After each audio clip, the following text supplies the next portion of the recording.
And award season is finally underway, and a couple of gold gloves this year in Oakland. The rookie second baseman who we signed to that pretty big contract out of Japan when he was an international free agent, Chisen Iwata, was an all-star this year, obviously a member of our championship team. He's now won a gold glove, and after he put up a 5.3 WAR for us while batting over 300 with 49 doubles, scored over 100 runs, drove in almost 100. I think he very well could be adding a Rookie of the Year to that as well. When we brought Iwata on board, that was a big step towards us likely not being able to bring Ortega back this offseason. Iwata's a decade younger than Ortega, healthier than Ortega, and certainly more productive than Ortega. So as painful as it will be to potentially lose the franchise, I think it was the right move to bring Iwata on board. And Arturo Uresti, the first gold glove of his career, guy who was our IAFA signing just over a decade ago. And although he had, for him, you could argue, a bit of a disappointing year, the home runs dropped to 25. He did lead the league with 115 ribbies and was always said and done, put up a 127 WRC plus and a 5.2 WAR for us. So a nice year from Uresti. He's going to be making a bit more going forward, but for the time being, I think he is our best option in right field, and certainly the fact that he's now a gold glove right fielder makes us feel even better about having him in the lineup next year. And we did get the pitching coach, Westland Toussaint, finally signed. I had to go back and forth with him a couple times, and we're paying him a lot more than we typically would want to pay in Class A pitching coach, $250,000 a year for the next couple of years. But he was by far the best option on the market. You can see he's legendary at teaching pitching, excellent at development, good with mechanics. And when we think about our Class A team, expect him to have average relationships overall, but a lot of excellent and good relationships with the pitchers, which is obviously going to be his primary focus. So a lot more than I would typically like to pay for a Class A pitching coach, but given that we only had the one opening this year, we've picked up some money that helps us through the trade market. And he was by far the most talented pitching coach available. We decided to pay up and bring Mr. Toussaint on board to coach some of the top prospects in our organization after they get promoted from rookie ball. And although it's an award we've won several times, we did not win the Mariano Rivera Award here in 2040. Juan Padilla of the Texas Rangers was your unanimous Mariano Rivera Award winner. Jake Mendick, though, who we just signed to that arbitration extension that we talked about, his first full season with us in Oakland after we traded for him last offseason, and he finished third in the balloting, a left-handed reliever out of the pen. 74 strikeouts for us, 2.41 ERA, had a really nice season for us, and hopefully will be an important part of the bullpen going forward. Did have a little more hardware, though, as far as the Silver Sluggers. The brilliant young third baseman, Juan Pimentel, who we would expect to see having some support for Most Valuable Player this year after he was Rookie of the Year a year ago, receives his first AL Silver Slugger, led the American League with 205 hits, batted .312, scored and drove in 120-plus runs, 42 doubles, 35 homers. Not a shock at all for Pimentel to win a Silver Slugger. Similarly, the young left fielder Darnell Selvey also wins his first Silver Slugger award, hit .286, 32 homers, and 116 ribbies for us while playing left field this past season. So he is a first-round pick of ours from 5 years ago who has certainly met expectations. And as expected, Chisen Iwata Not a unanimous AL Rookie of the Year, but still runs away with the Rookie of the Year award. Luis Godina, who spent a good chunk of the season as our starting first baseman until Richards came back up, hit .313 with 12 homers, 79 ribbies, a 131 WRC plus, and Godina finished 6th in the balloting for AL Rookie of the Year, behind his teammate and 4 others. And no surprise that after a 106-win season, Kip Wells with another Manager of the Year award. He's a guy who we promoted from our AAA team to become our Major League manager back in 2029. Won a World Series his first year with us. He's now added 3 more over the last 5 years. And Mr. Wells is now a 5-time American League Manager of the Year. And getting to the most prestigious awards, some really big names, and as good a year as the knuckleballer Andres Rojas had for the Yankees and Doug Weiss had for us, including leading the league with 21 wins. The American League Cy Young Award goes to Steve Jeannis of the Texas Rangers. Led the league in innings pitched, strikeouts, ERA, quality start percentage, and pitcher WAR with a 7.8. And 9 heads, Steve Jeannis has now won 7 consecutive American League Cy Young Awards, making close to $60 million this year as he continues on his freight train path to the Hall of Fame. Over in the National League, Andy Grimes of the Nationals, 21-5 record, over 300 strikeouts, edges the brilliant two-way player of Atlanta, Mike Ramsey, for the National League Cy Young Award. But don't worry, Mr. Ramsey still won the Most Valuable Player Award. So Ramsey continues to add to perhaps the most incredible trophy case in baseball history. He is now a 4-time Cy Young Award winner and a 6-time Most Valuable Player. He has won at this point 6 consecutive National League Most Valuable Player awards, although his streak of Cy Young Awards was broken a couple of years ago. He's won at this point 4 of the last 6 Cy Young Awards, while he's won the MVP award every year. On the mound, 19-9 this year, led the National League with 34 starts, 243 2/3 innings pitched.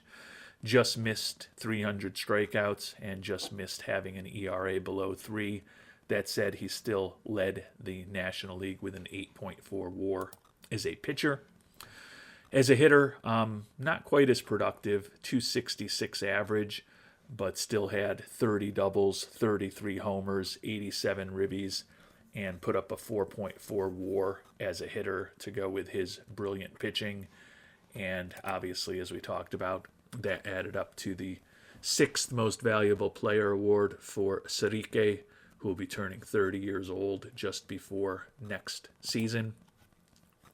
Heading into his age 30 season, he's already got 253 home runs, 712 ribbies, and 41.8 WAR as a position player, having led the league in homers and ribbies twice. And his resume as a pitcher is even more exceptional. 123-58 record with a 2.80 ERA and a ridiculous 58.3 wins above replacement through the first 7 years of his major league career as a pitcher. Perennial contender to lead the league in wins, innings pitched, strikeouts, ERA, WHIP, just about every pitching category. So Ramsey continues to impress. And the other guy who impressed was our guy, Juan Pimentel, a year after winning the Rookie of the Year in 2039. He captures the American League Most Valuable Player award this year. So an IAFA signing of ours who has turned out to be everything we could have hoped. Monster year with a 143 WRC plus and a 6.3 WAR, as we talked about earlier, led the league in hits this year. Slammed a lot of doubles, a lot of home runs, drove in and scored a ton of runs, even stole 12 bases for us while hitting over 300. And there were 4 other guys: Gregorio Villarreal of the White Sox, Galterio Mancina of the Royals, and Steve Genus of the Rangers, who received votes for first place votes for the MVP award. But Pimentel, with 26 first place votes, runs away. Darnell Selvey, who was the runner-up to Pimentel last year and the Rookie of the Year, finishes 4th in the MVP voting this season. Fair amount of A's on the list, with Iwata, Uresti, and Doug Weiss also receiving votes for the 2040 American League Most Valuable Player. And we're now about a week from free agency filings after we've gotten through awards season. Check in on Dora and Ortega and what they're thinking. Dora looking for 4 years at $23.2 million. Don't really need him back with the depth and strength of our rotation, so just to kind of hope that he doesn't accept that QO. Ortega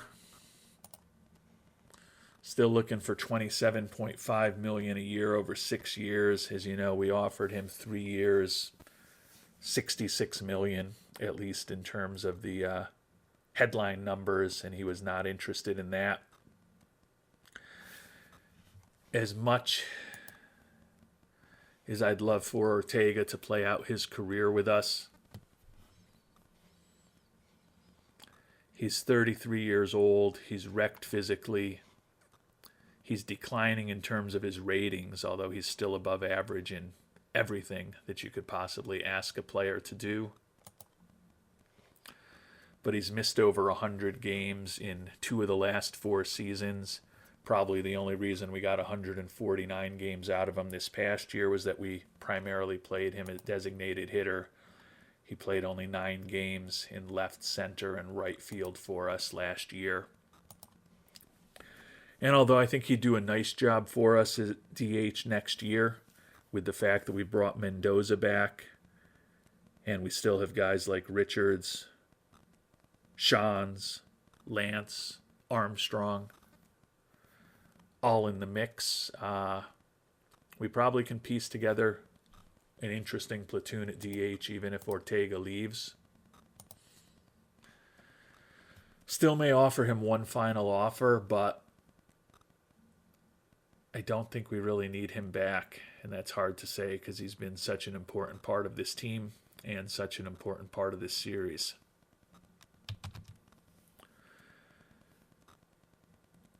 And I've decided we're going to let Ortega hit the open market. I don't think he's more than a $20 million player at this point. As we talked about, he's coming off of a year where his WAR was a little under 4.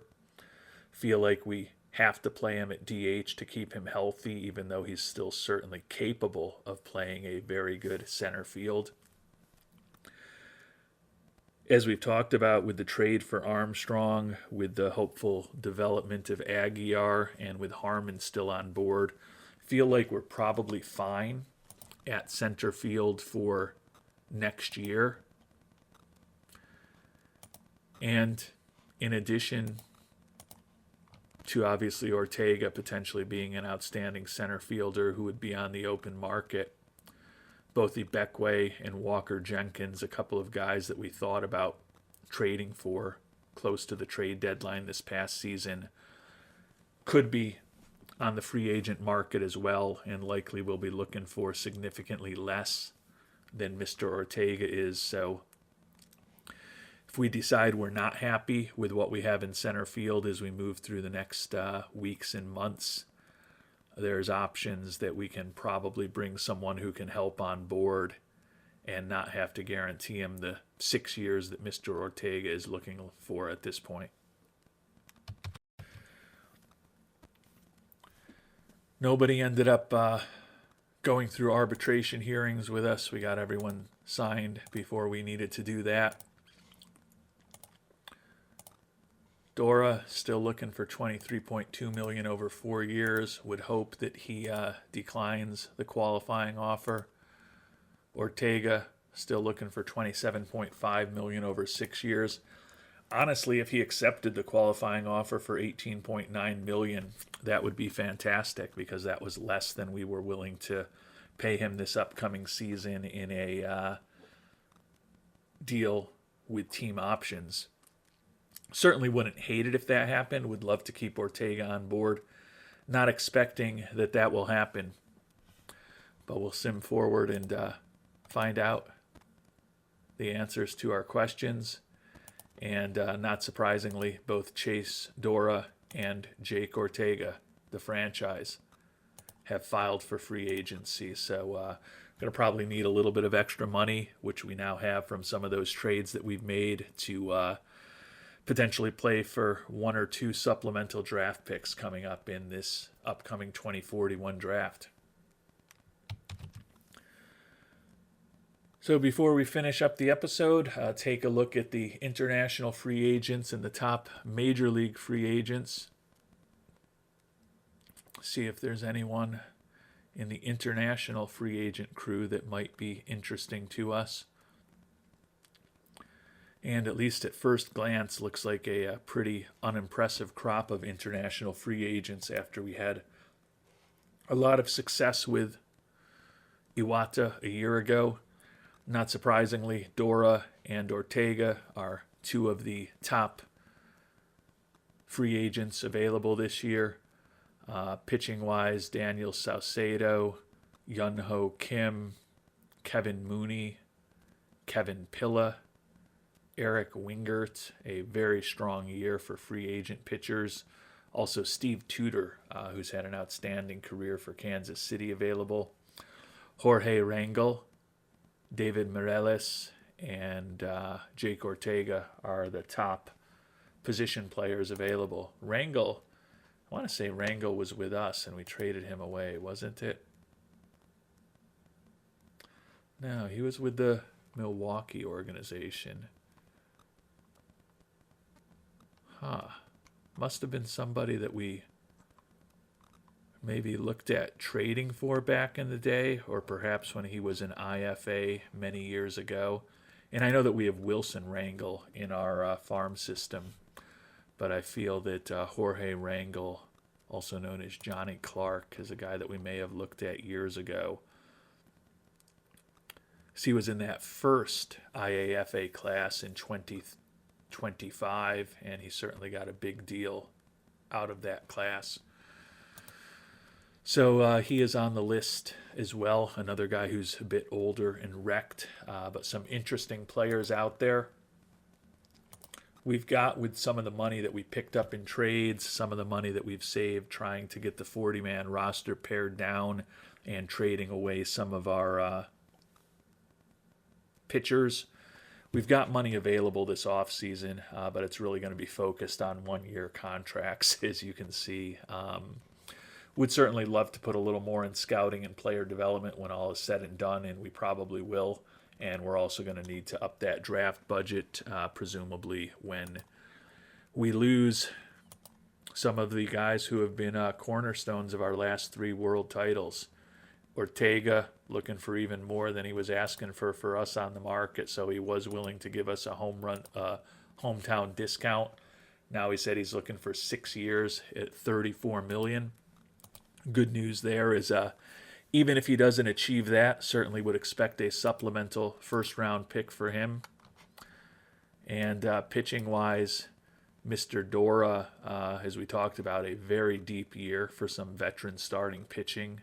Hopefully a lot of teams spend a lot of money bringing those guys on board, since we don't really need to chase after any free agent pitchers this year. Dora looking for a little more on the open market than he was asking for from us, $25.2 million a year over 6 years. So we conceivably could be having 3 first-round picks when we do get to the draft this year.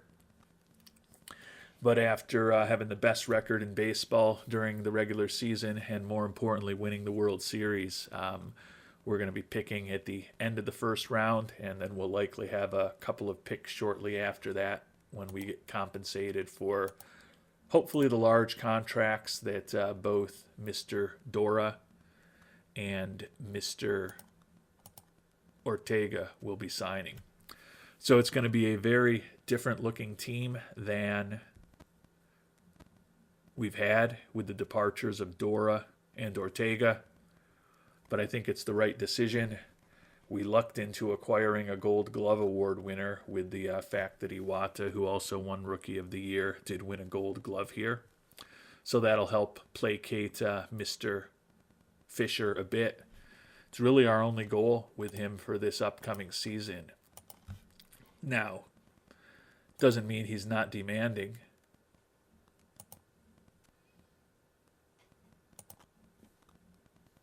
Because in addition to acquiring a Gold Glove Award winner for this upcoming 2041 season, he does want us to win another championship in the next 2 years and still build a dynasty. But good to kind of have his one goal for this upcoming season done.